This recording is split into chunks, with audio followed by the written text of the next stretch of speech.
The first secret was the smell of damp earth and decay. A scent that had no place in the sterile, modern tomb my father had built after my mother's death. It was faint, a ghost in the air conditioning, but it was there.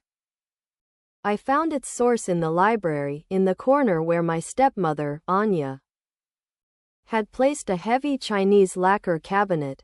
She said she loved its history. I thought it hid a stain. It was only when I was retrieving a runaway ping-pong ball that had skittered underneath it that I saw a single floorboard, slightly warped.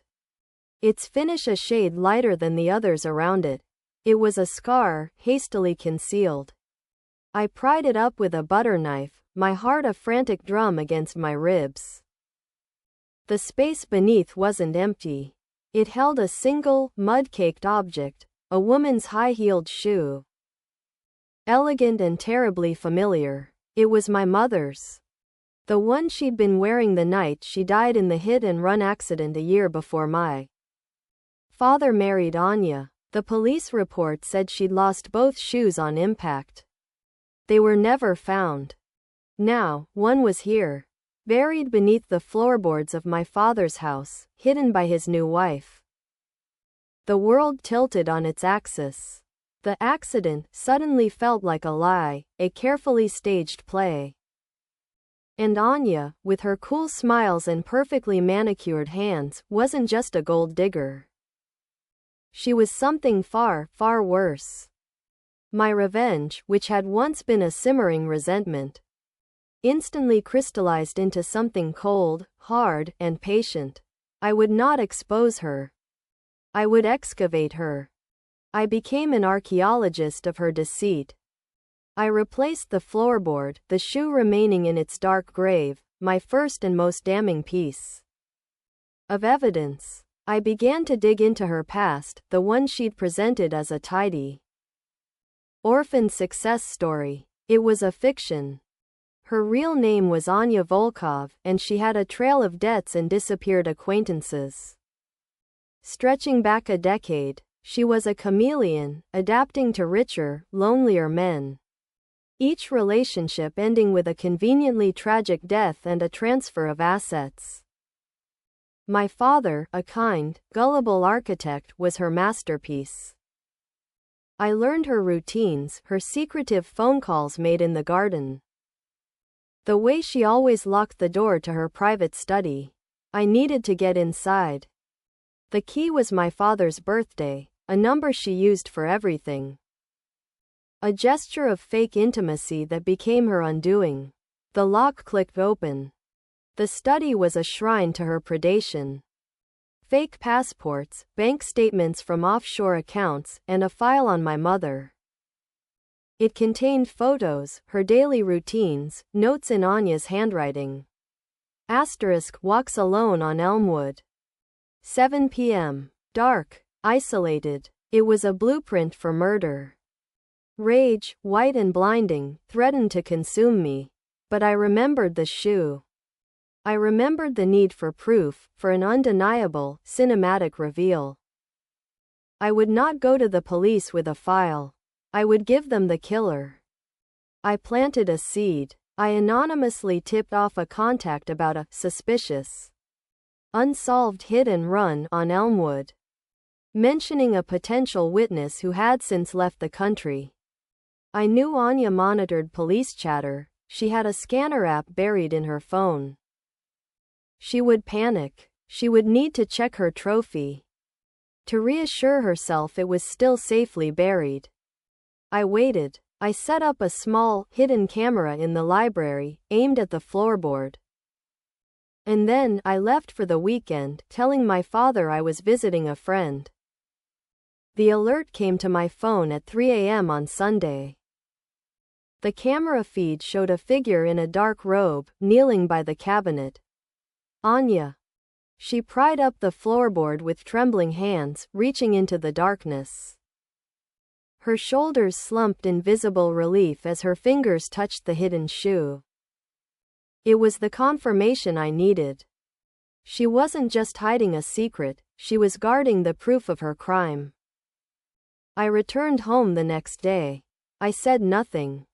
I simply watched her, this woman who had murdered my mother and stolen my father's life.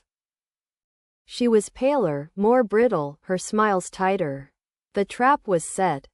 She was living in it, sleeping atop the evidence of her own damnation. My revenge was no longer a desire. It was a countdown. I had the weapon. Now, I just needed the perfect moment to fire it. To make sure that when the floorboards were finally torn up for good, her whole carefully constructed world would come crashing down with them. The air in the house grew thick with a tension only I could feel. Anya moved through the rooms like a startled bird, her eyes constantly darting towards the library. The anonymous tip had done its work. Fear was a sour perfume on her. She started drinking more, her hands trembling as she poured the evening wine.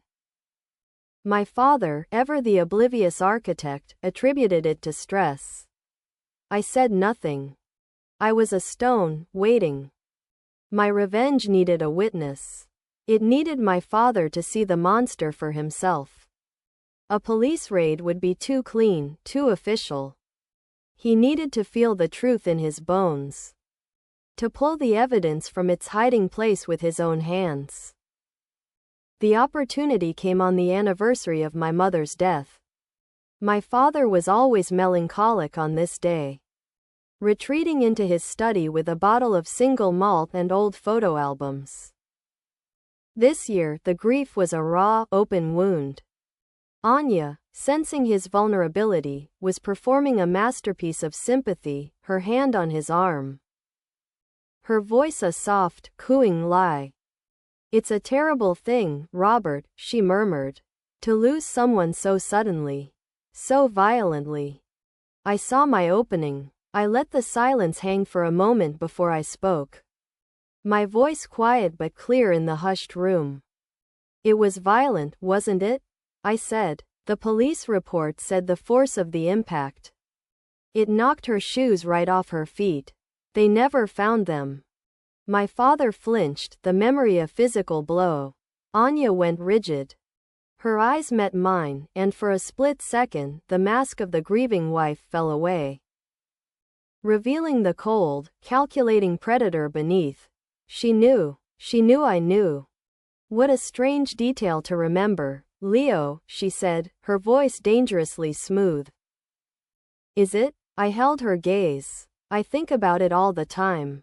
Where did they go? Those shoes. It's like they just vanished into the earth."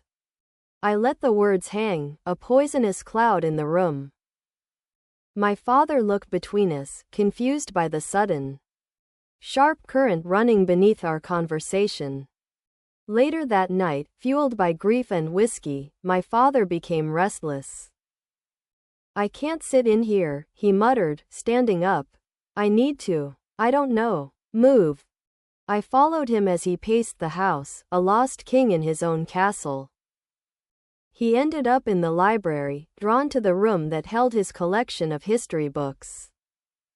He stopped by the lacquer cabinet. "This thing," he slurred, giving it a slight push. "It's always felt wrong here." "It's heavy," I agreed softly. I wonder why Anya was so insistent on putting it in this exact spot. A frown deepened on his face. A drunken, grief-stricken idea was taking root. "Help me move it," he said, his voice suddenly clear and sharp. "Robert, no." Anya's voice was a shrill knife from the doorway. She stood there, her face a mask of panic. "It's late. You're not yourself." Her protest was the final confirmation he needed. "I want it moved," he said, his tone leaving no room for argument. Together, we grunted and strained, sliding the heavy cabinet a few feet across the floor. The warped floorboard was exposed, a pale scar on the dark wood. "What's this?" my father mumbled, kneeling down. He ran his fingers over the uneven plank. "Don't!" Anya screamed, rushing forward. But it was too late. His fingers found the edge. He pried it up.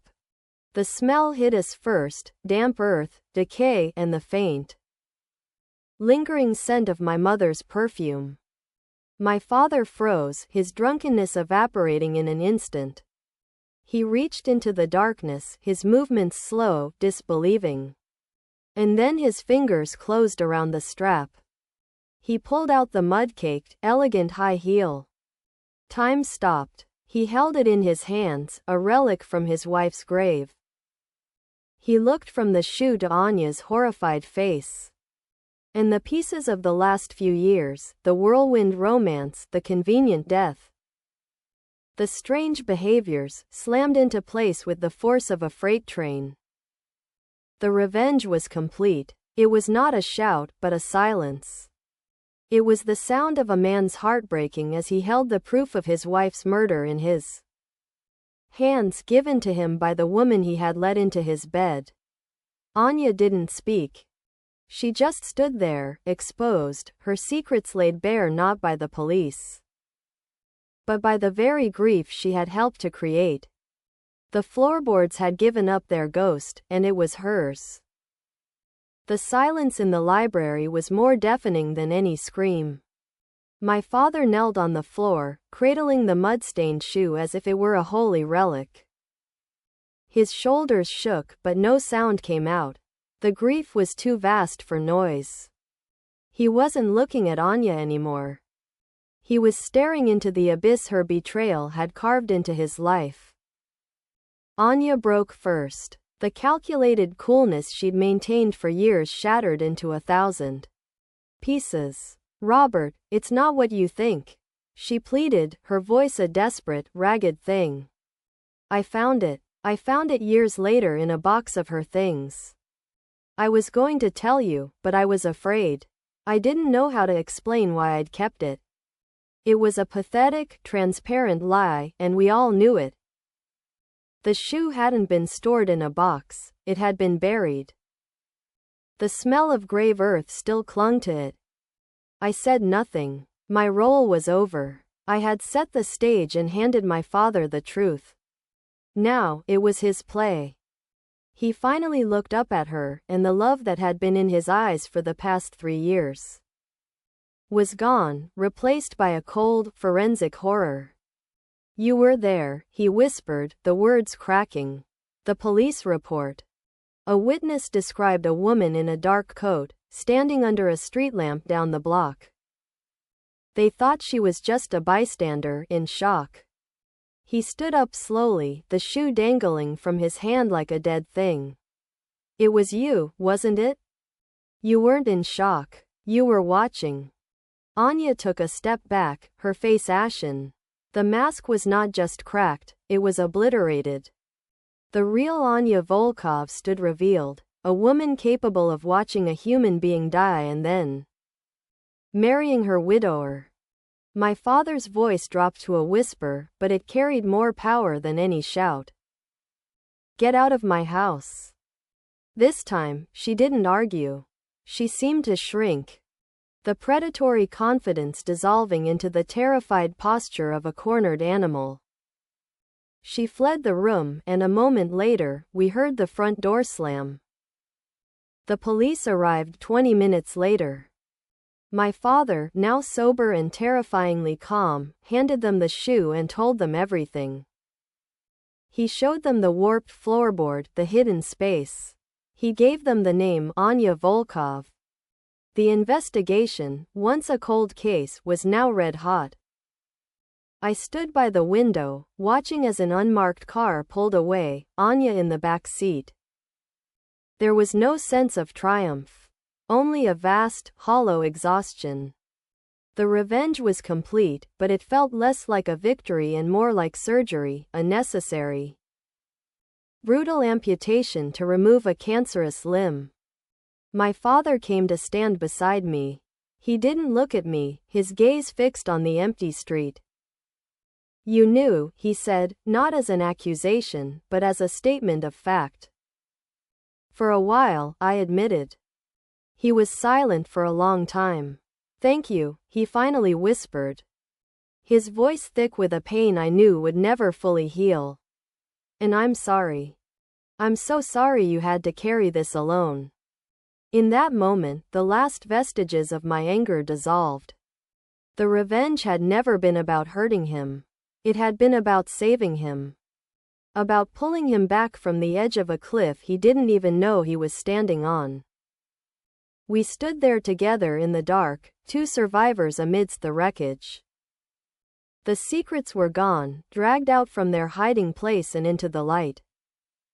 The floorboards were silent. The house was ours again, scarred and haunted, but finally, terrifyingly clean. The days that followed were a study in quiet desolation.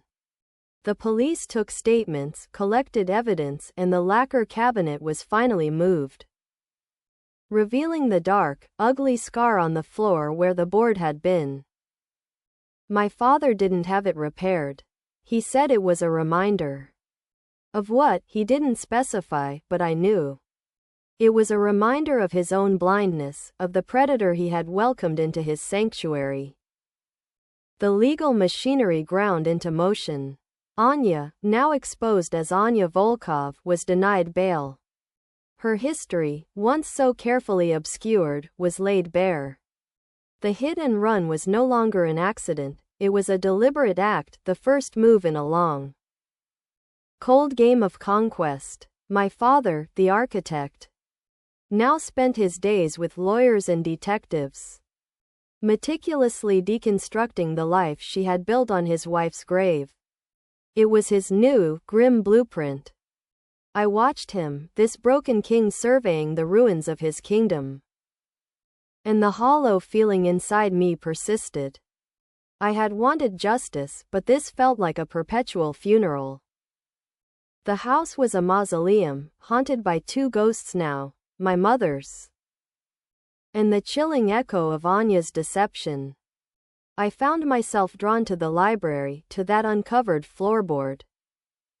The space beneath was empty now, the shoe bagged as evidence, but the darkness remained. It felt like an open wound in the heart of the house. One afternoon, I knelt and ran my fingers over the rough, exposed subfloor. My revenge had excavated the truth, but it had left this emptiness, this void.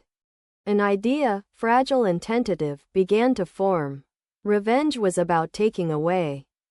But what came after? What did you build in the hollow space it left behind? I went to the garage and found a small, smooth river stone my mother had kept on her desk. She'd said it was for grounding herself. I took it, along with a single photo of her laughing, the one my father kept on his bedside table. I returned to the library. I didn't replace the floorboard. Instead, I placed the stone and the photograph into the darkness. I was not hiding them. I was planting them. A new secret for that space. Not one of murder and lies, but one of memory and love. Then, I went to my father. He was in his study, surrounded by blueprints for a new project. But his eyes were distant. I have an idea, I said. For the library. He looked up, weary. What is it? We don't cover it up, I said. We make it part of the house. We frame it. Inset it with glass. He stared at me, confusion warring with a dawning understanding. You want to display it? It's not the scar that's important, I said. The words coming slowly as I figured them out myself. It's what we put in it afterward. We can fill it with things that are real. Things that are hers. It won't be a hiding place anymore. It'll be a reliquary. A testament. He was silent for a long time, his gaze turning inward. Then, a single tear traced a path down his cheek. He didn't wipe it away. She would have liked that, he whispered. She never liked things being swept under the rug. So, we did. We hired a craftsman who carefully framed the opening in the floor, setting a thick, beveled pane of glass over it. Beneath the glass, we placed my mother's riverstone, her photograph.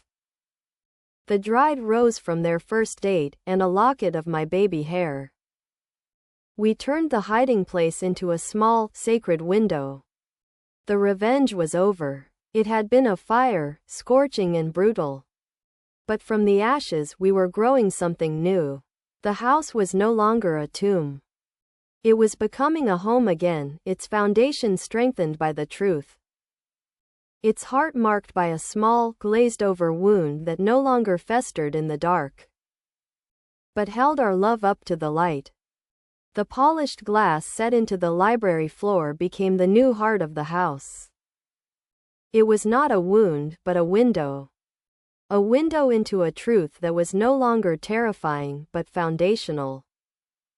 My father would sometimes pause there, a cup of coffee in his hand, and just look down. His expression not one of pain, but of quiet remembrance. The reliquary had done its work. It had transformed a place of horror into a sanctuary of memory.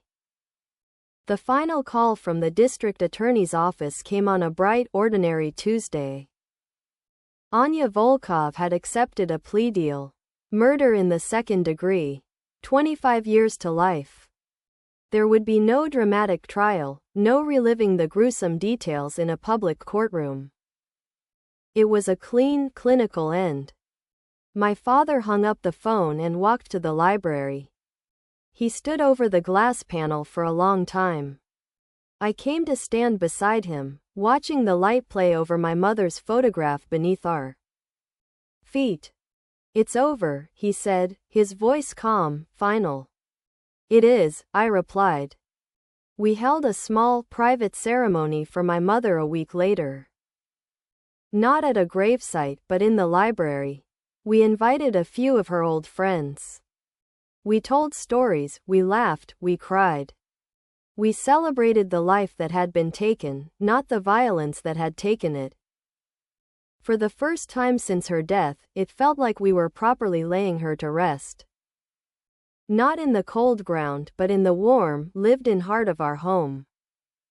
After the guests had left, my father turned to me.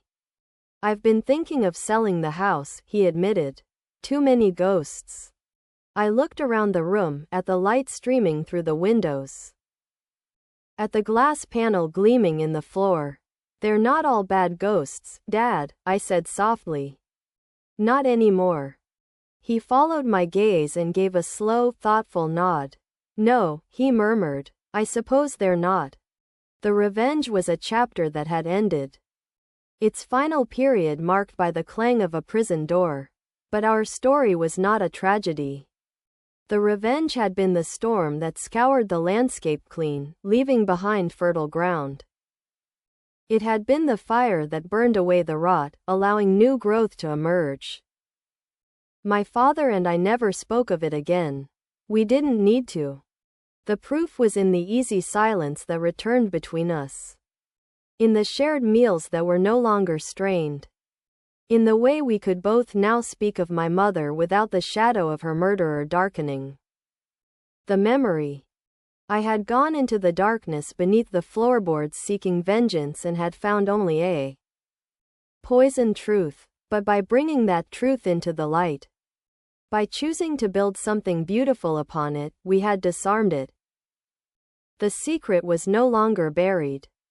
It was displayed, integrated, its power to haunt us forever broken.